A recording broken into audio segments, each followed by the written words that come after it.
Hello. I wanted to just give you a brief tour of the blankest page on the internet, one that we're all familiar with, but there are some options here in Google searches that I think it would benefit most of us to know. Things that we don't generally look at, and most of those things are found over here under settings. If we go to settings and then look at advanced search, we're going to find a number of things that I think will help our students in their searching efforts find just what they need instead of the most common sites with their search terms in them. So if you take a look at the advanced search page, and take a look at all the options that we have here. All of these words, I can look for an exact word or phrase, any of these, without these, numbers ranging from. All of these will help qualify the websites and narrow the search results for students. And we continue down.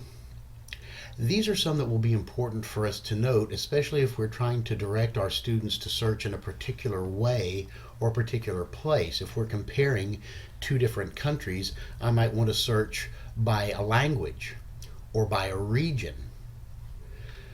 I can search by specific sites or domains.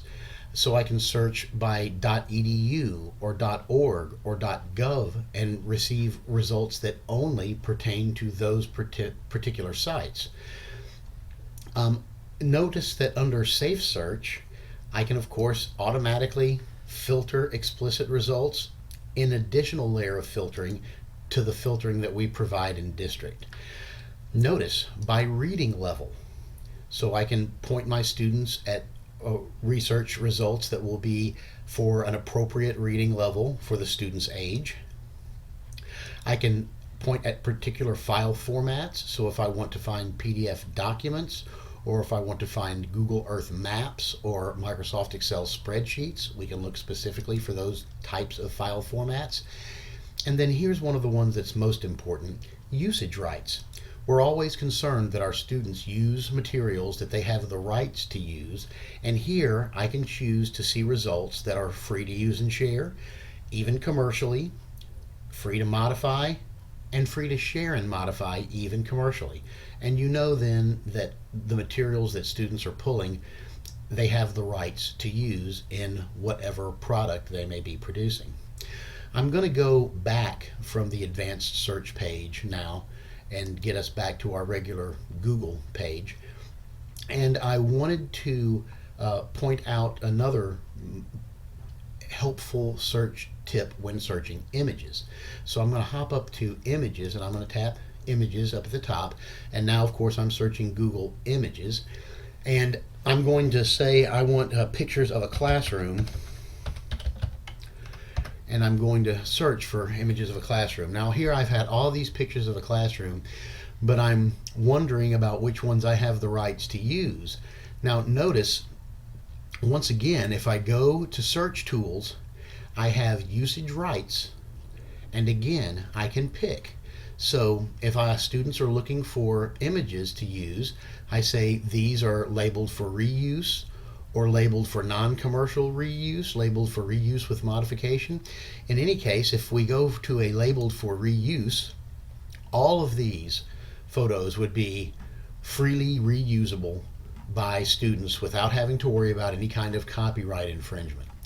And that is one of the most common things that we want to be able to point our students to are either pictures or audio or video resources that they have the proper rights to be able to use. And here, as long as we're selecting labeled for reuse or one of the other categories that is appropriate for our students, then they know that they have the rights to use those images. Of course, there are a lot more options to Google search, including academic searches and the ability to cite automatically as you clip pieces out of documents that you want to use in a research piece that you're writing. But this is the very basics to help students find images that are labeled for reuse and to help them direct their search a little more specifically to particular sites or countries or languages by using the options that are available from the main Google search page under settings. Thanks very much for your time.